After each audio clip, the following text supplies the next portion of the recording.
Come on up, Al. I want you all to know that this is the Chair Emeritus of the Art Education Program right here at MICA. This is the gentleman who came here in the 80s and rebuilt Art Ed at this institution. Had gone to sleep for a few years, although it has a very long history. And his connection with the Institute is very long. It started when he was a boy. He went here for children's classes, and then you went here for art education, studied with Margaret Glace and very good folks, and went off and had a career that ascended right to the top. If his stages took him everywhere, it took him right to the international scene. So this is one of the world's greatest art educators right here. And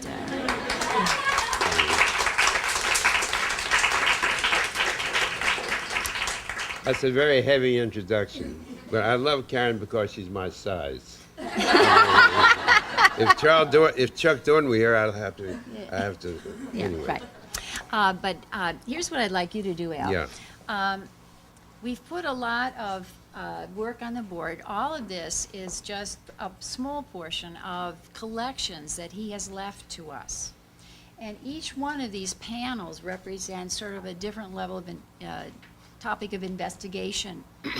Our title on this is that the course of development is influenced by many things, and including instruction and also giftedness and the culture you happen to live in and so forth. So would you take us on a tour of these and share with us some of the things that insights you've gained from. Okay. And hopefully on the side I'll touch on some predecided issues. But I'm not quite sure in what order. Now, I'm going to park this wherever you want to go stand. So if you want to go stand by the first panel, I'll just park the microphone over that way. Well, I'll have to move. If I'm going to refer to the drawings, I'll have to We'll move. We'll move Yeah. right to it. Okay? Wherever you want to go. I'd like to welcome my friend Dr. Peter London here. Peter and I were at a conference in Israel together, and someone told me that you said, give Al Hurwitz 3 slides and he can talk for a whole day.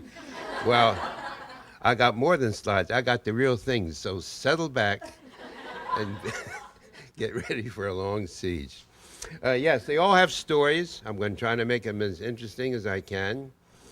And here goes the first one. There was once an emperor, very wealthy, so rich he could afford anything he wanted, as much as he wanted, and anything that he wanted. And like most very rich people, he collected things. And this particular emperor collected art. And then within art, his favorite subject were dragons, and he had them all over the palace. He had them brocaded on the gowns that he wore. He had them on the fired clay that he ate. But he heard that there was one artist in the kingdom who painted the most fantastic dragons of all. They were not only the most frightening, they were the most beautiful. Now imagine this, to be beautiful and frightening at the same time. Well, I see you can tell that this is a different order of talk that you're getting right now. Which, and probably some of you are thinking, I would wish he would go on with the story and forget the theories. But this is how I introduce the group to my right. I like to go into schools, and I start with the classes of my grandchildren. And I'm like a resident artist for an hour. I say an hour because I try to fit into the teacher's schedule. And incidentally, there ought to be a conference on what retired art educators can do that is worth doing in 1 hour without simplifying it so much that it ends up as twaddle of some kind. Well, anyway, whatever I tell them is really motivation for the activity that follows. And what I've just told you, I have drawn on the blackboard or on the mural paper so that they have a kind of a simultaneous thing going on. The image develops as the story grows. And then as one of many things that I'm doing to contradict what I've spent a whole lifetime saying, I will play certain games with these kids. In this case, I did not erase the dragon.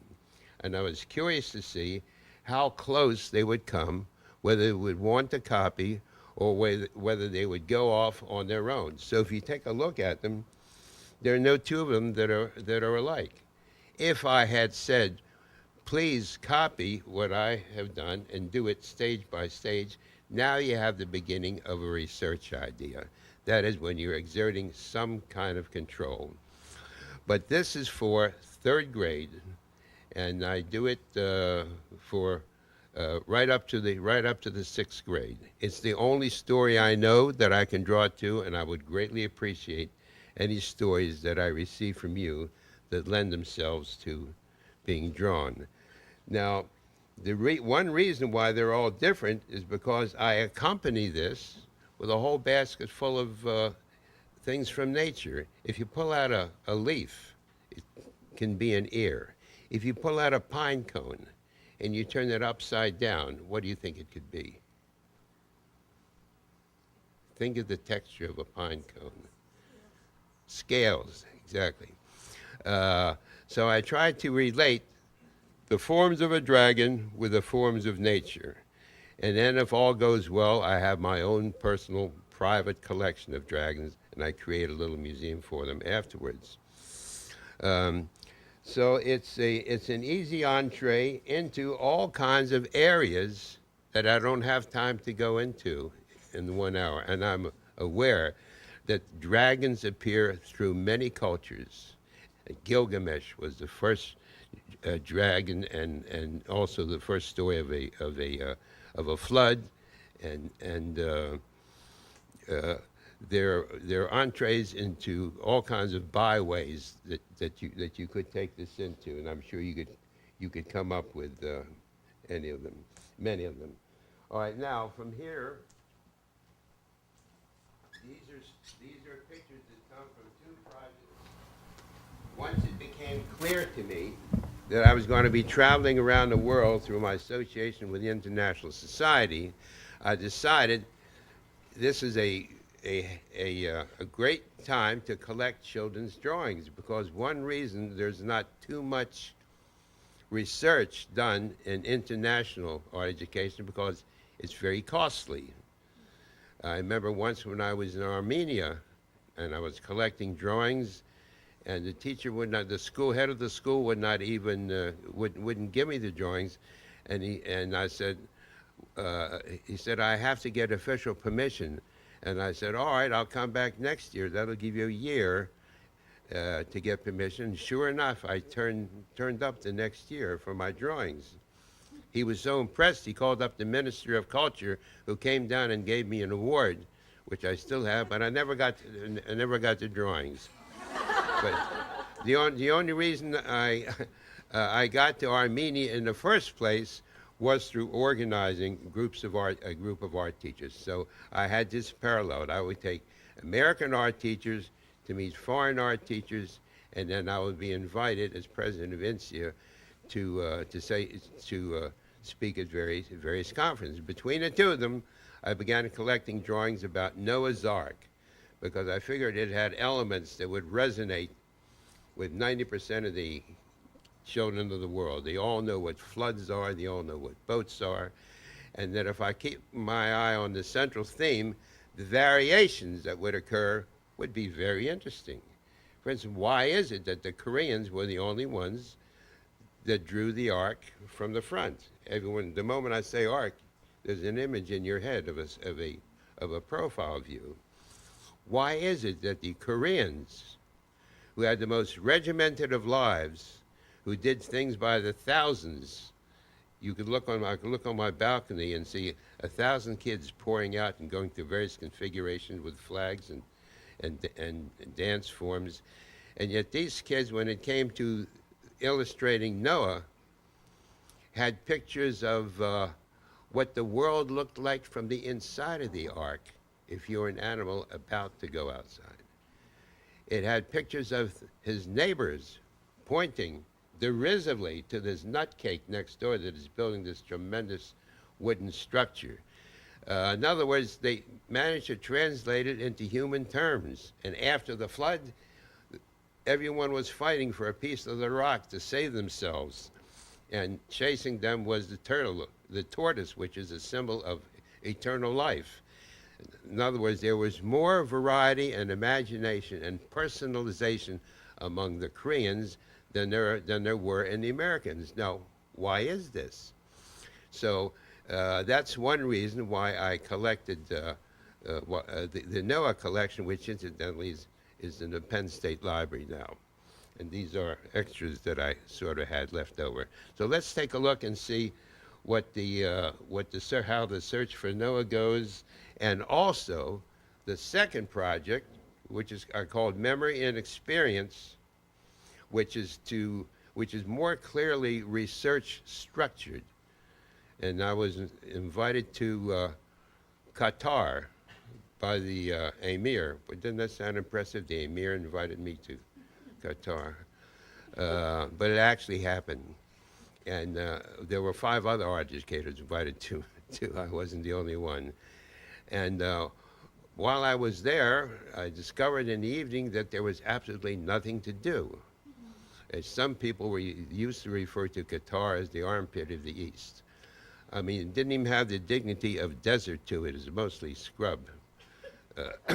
Terrible. I hope there's no one here from Qatar. But anyway, it was distinctly Arabic culture, and I thought it would be interesting to have a group from that country and a group from another culture, Baltimore, if you can call it a culture, and I think you can, and also Taiwan, because Dr. Ko Shun Ho, who was a member of this department and was chairing it before I got here, was going to Taiwan on a sabbatical. And I said, get me some of these thematic drawings.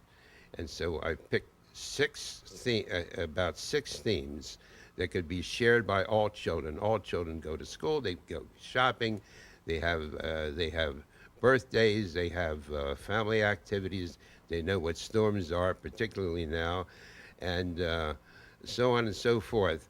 And so I had a series of shared themes, and how are you going to teach them? We're back to Victor Lowenfeld. It's very difficult to proceed at any great length in meetings like this without invoking the name of Lowenfeld. And what I call the Lowenfeldian method is to not use any external references at all, but to work on revving up the memories of the children through their sensories, through mutual dialogue, through talking about it. And as a matter of fact, I just wrote an article comparing this to the way actors are trained. What the actors call affective memory, when you have to go back into your past and into your childhood to rediscover impulses that can be transferred to a theatrical situation, is very similar to getting the kids revved up about these drawings, about the themes. And the problem is that when you're working overseas, you lack critical control. If you're teaching in a purely Lowenfeldian way, your critique, your discussion only goes up to a certain point. And if you're another kind of a teacher from another culture, you want to get the best products that you can out of the class. And one of the teachers was so good, Professor Chen, I remember his name, that he was taken out of the classroom to travel around the prefecture of Korea, doing nothing but teaching drawing. And here are his drawings.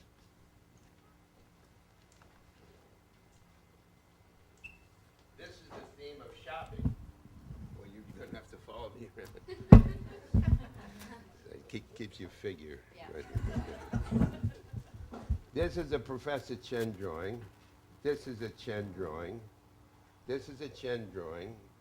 And there's what they share: perfect sense of proportion, eye for detail, good memory, and patience. Now you see, this is the theme of shopping. And you're looking at shelves of products here.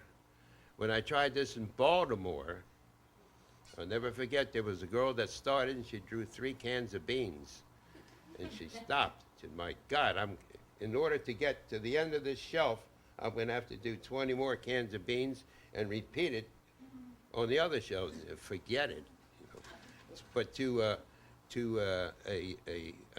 in another culture, it's in a way it's like a form of embroidery, and your approach to detail and to repetition and to ornamentation, to patterning, is completely different than it would be in Baltimore, unless things have changed.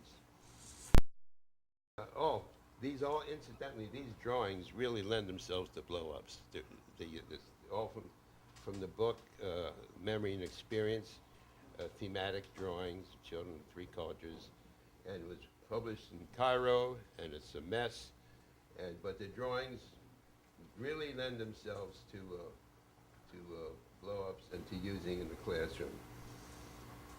Now, this is an American child's view of shopping, and what we're seeing is one-point perspective. You're punching a hole through space. And here in Qatar, there's no concern about that kind of space at all. Everything is pushed up on the picture plane.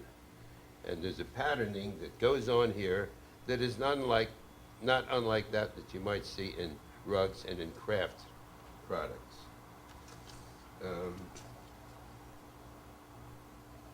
Now, what's interesting about Chen's drawings are, when you start thinking about giftedness, under certain circumstances, certain children will appear gifted that might not appear gifted in other circumstances. It is no doubt in my mind that any of these drawings would hold in the senior high drawing program here, that you would accept it. I see a couple of heads bobbing. Yeah, because of the control of proportion and the handling of space and the sense of detail and the use of not only profiles but front views, etc. Now, I can't believe that these kids work this way naturally. And Professor Chen would be the first one to say this. He says, why am I here as a teacher if the kids are going to do this naturally? But the question is, what kind of direction and to what degree are you going to use your direction, and are you losing anything in the process? Is there any kind of Rousseauian element of freedom and individuation that goes by the board when you really breathe over the child's shoulder and constantly coach them and correct them? I just hold that up as a question. Very similar to that is this drawing here. Now, let's see if there are any more. They all have certain things that they share. The teacher is Magda Colt. She's a teacher of the Gypsies in Hungary. To get to her school, you have to go by train from Budapest for like 4 hours to the village of Pech, then you P-E-C-S. Then you have to trek a mile up the side of a mountain to Comlo, and then there the Gypsies are, and they stay put so they can be taught how to read while the fathers remain itinerant. And this is the same thing that happens with the reindeer peoples of Rovaniemi in Finland. It's a UNESCO thing to wipe out illiteracy. No one wants to be accused of having an illiterate populace. And in some cases, you run the risk of playing around and perhaps damaging or even destroying the culture. If a group is itinerant, and then you cut them in two and you say you can't move because you have to learn to read, and then that's what is happening to the Gypsies. I think an exception in certain parts of Russia where they actually carried the schools with them, and they continued to move, but they set up shop practically every night for a week or whatever it is. Now, you see there's a certain style of embellishment here, of space filling. You'll find this all through Eastern Europe. And the system is simply to finish the large shapes first, and then when the paint dries, you go for a second round, then you go on usually at least 3 rounds. And so the thing gets built up like a mosaic. of the tail because you do it in stages. And this makes you look a little more gifted you are. If you take one of these out of context, you would immediately think of this as a gifted child, certainly in the form of decoration rather than perhaps in realistic drawing. But a lot of these come from the gypsy folk tales, and all of them require a lot of time. And this patience factor is a purely cultural thing. I was invited to judge a show in Shanghai, an international show of all sister cities. And I think Baltimore must have been a sister city at that time. And did I say sister city or thither city? That's our thing. Anyway, it was one of the world's big international contests.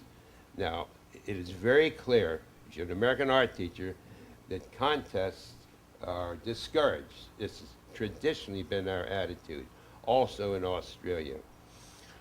The Australian who was invited refused to come because it's against national art education policy. And the Chinese, wanting to be very polite, wrote him back and said, come anyway and write us a report. But I was so hungry to get to Shanghai, it's one of my favorite cities, that I said, I'll go anyway. And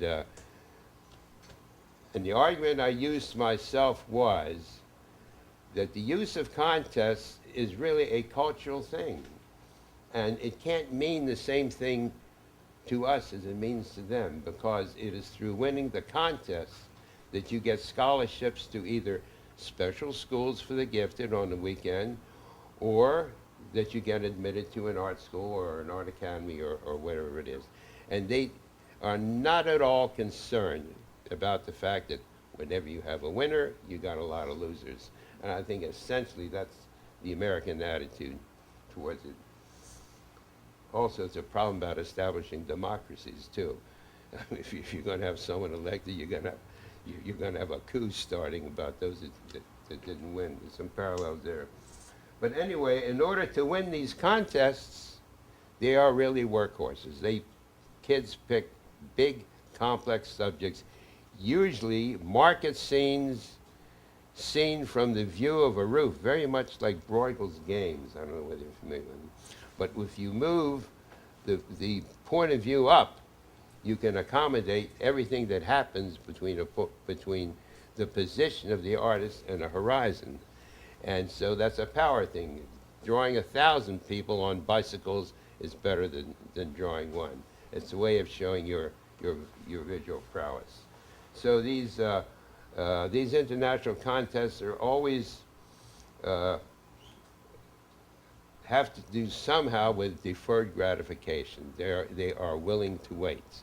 If you go to their schools, and this goes for China particularly, which incidentally Sunday morning is one of the big times for you'll see some people wandering around taking notes. And it suddenly occurred to me one time that these are like talent scouts. Someone has got to make the really intricate ivory ships or teak palaces that you might buy, or that they're created for the tourists. And the artists, in many cases, who make these things for the tourists got their starts as gifted children in the special programs. The special programs are particularly strong in Russia, and because of the relationship with China, there was quite a bit of back and forth in relationship, particularly as content and methods. And there are a few Russian artists, for instance, and you could spot, if you were in China, you could spot the artists who had studied in Moscow at the Repin Academy, because they were all taught a similar way towards handling the human figure. So it has been said that to the Soviets, the proliferation of art services and special art schools is their answer to what Marx referred to religion as the opiate of the masses.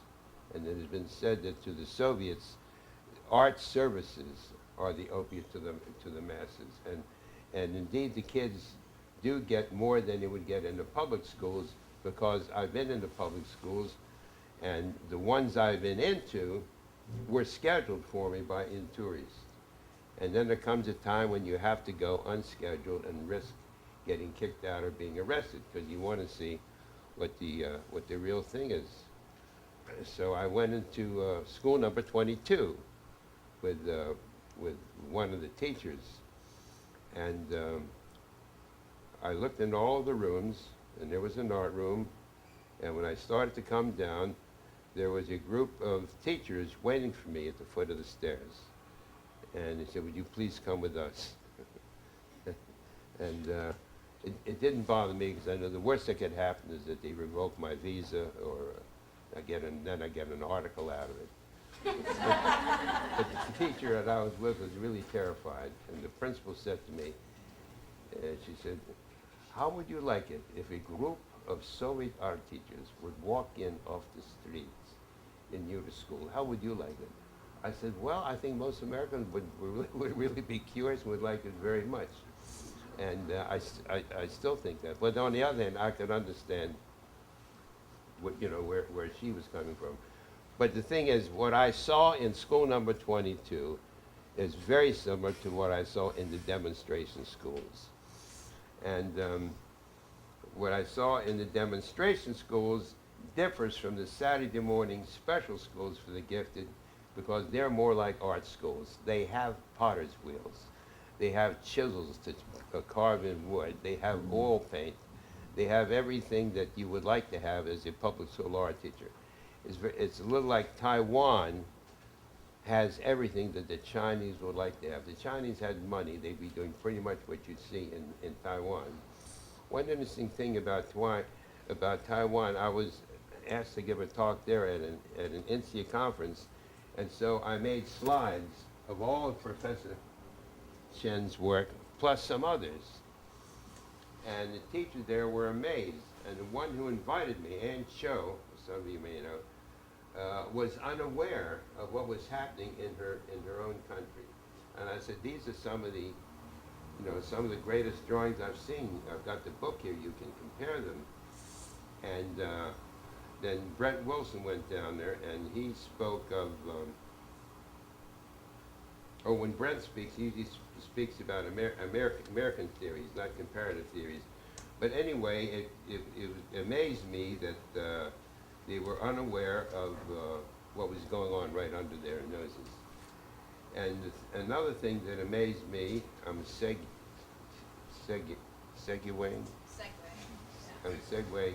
into Friedel Dicker Brandesova, whose files I'm turning over to Karen.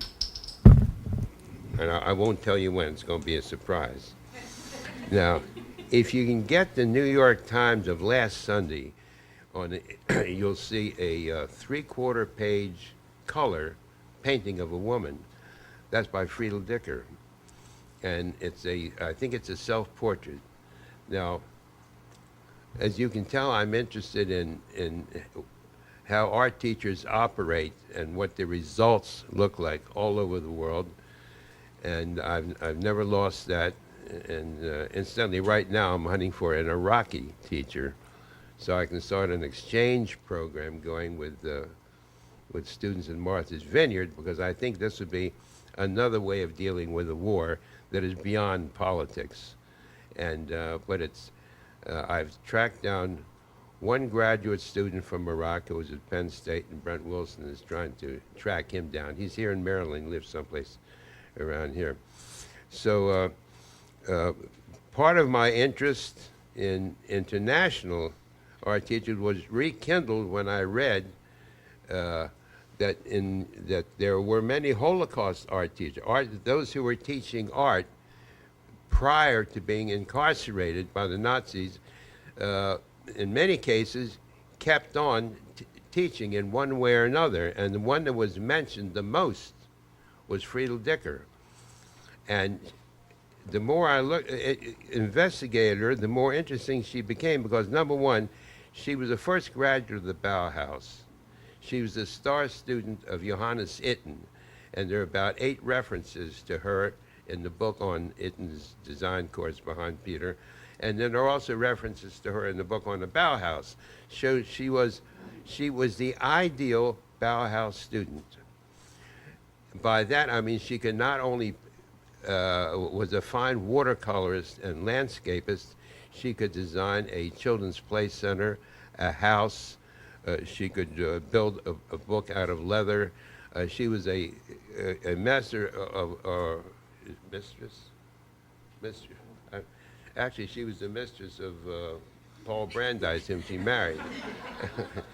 The reason she married him was so she could get a visa to Czechoslovakia, because the Nazis were hot on her trail, because she was a political activist. And when they caught up with her in Prague, she moved to the village of Hranov, and then they tracked her down there and sent her to Theresienstadt. And I tracked her down. I was so fascinated with her. I went from Vienna to Prague I didn't get to Auschwitz because I ran out of money, and I don't think I could have done it emotionally anyway. But it was while she was at Theresienstadt that she discovered art education. Not only was she an artist, but there was a special kind of satisfaction she got out of dealing with kids in art. Plus, she was involved in probably the greatest example of art therapy, the therapeutic uses of art, that certainly that I can remember, because at the end of the line, they created a phony cultural life. It's amazing what they went through. But when the Red Cross left, the diet changed, the facades of the buildings came down, and then daily trips on a rail. There are several of them. They were transported to Auschwitz, and there they all died. And Friedel was executed with her students. At one time, she had a visa to Palestine. She could have left the whole thing when she was in Vienna, but she refused to do it, and said it was her choice. And just a small little art teacher's note: she loved the theater too. And when she was ordered to report to the station with one suitcase, she made sure that she had room for all of her sheets, because she knew someplace up ahead there was going to be theatrical production, and she was going to have the scenery in her suitcase. So, like most art teachers, she was schlepping materials of one kind or another. So this is a woman that to me is an exemplary art teacher, as an artist, as someone interested in ideas about art education. She wrote extensively and did not have a very wide repertoire of references at that time. I think she knew maybe the work of Brish. There were many people interested in developmental stages prior to Lowenfeld. Rudolf Brish was one in Germany, and I think James Sully in England. And what Lowenfeld did was get it all together, make it palatable, and add a few notes of his own. But it was in the air. But she wasn't too familiar with that. So she, in a sense, when you read her work, she's creating theory from scratch, intuitively. And I have an article where I deal with her writings in there too, among other things. So that explains that one image that is on that board. You can't see it because she's hiding behind the coffee pot there. The regular, not the decaffeinated. And so I have no examples of hers. And let me see, another story. Oh, I was invited to Iran to talk to the new University of the Arts. And I got there the same day with the students. And the chancellor wanted me to give a report on what my impressions were and how the classes were shaping up. And it was interesting. Nobody was signing up for ceramics. and they had two hotshot graduates from the Kansas City Art Institute who were really good ceramic artists. And they all wanted architecture. That's where the action was, you see. And so we're still, in many cases, using they were selective in what they used from American culture. Now, there was, in our culture, guys like Peter Volkas had already opened up the idea of ceramic sculptor, which put ceramics really on the same level as sculpture. It had always been a little below that. That part had not gotten to Iran. But the idea of the architect as the artist of the future and the shaping the country was very strong. Anyway, to make in about 3 days, it was about 3 days. Prior to that, I was teaching the kids at the National in the National Gallery with my host Hadi Hazevi, who got his doctorate at Teachers College, and he's the one who invited me. And Hadi came to me and he said, "Well, I'm taking you to the airport tomorrow." I said, "What do you mean? I'm having the time of my life. I'm traveling all around." And he says, "No, it's very bad." I said, "How can it be bad? The tanks are patrolling the streets. There's soldiers on every corner." And he said, "Take my word for it." He said, "You're leaving anyway." And he did. He practically kicked me out of the country the next day. And within a week or two, I forget, the hostages were taken. And any American walking around unattended at that time had a good chance of joining the hostages. The American girls were all wearing chadors, I think they call them, and there was one American art teacher there that Hadi married, as a matter of fact. And when we traveled the country, we would have to stop on the edge of town. She would have to change her clothes. Then we'd go through the center of town. So all of this is by way of background to this, because they had never done realistic self-portraits working in the mirror before. And that's one of the things that Hadi and I were doing in the museum. When I was there, I was asked to talk about newer media, believe it or not, about using projections and films and kind of thing that we were into in the 60s. And when it came to question and answers, people would come up and raise their hand and say, "Doesn't this program reflect capitalist consumerism?" Now, the moment you hear a phrase like that, you realize that you're not among friends. So I realized that I probably bought the whole wrong preparation for them, because the idea of using heavily technological approaches to art education called for the kinds of budgets that they would never have. And then I'm going to close with one more anecdote. I was invited to give a talk to some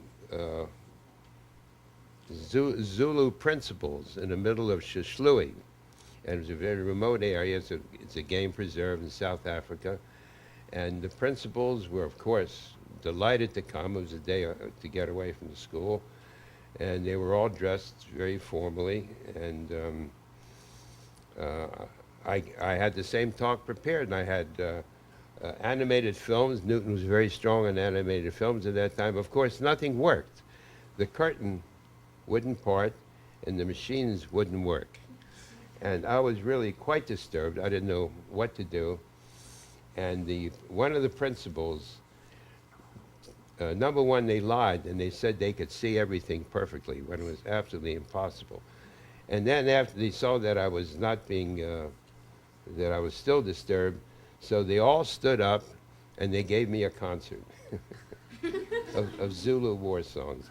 And that's probably the brightest memory that I have of gallivanting around in the pursuit of arts.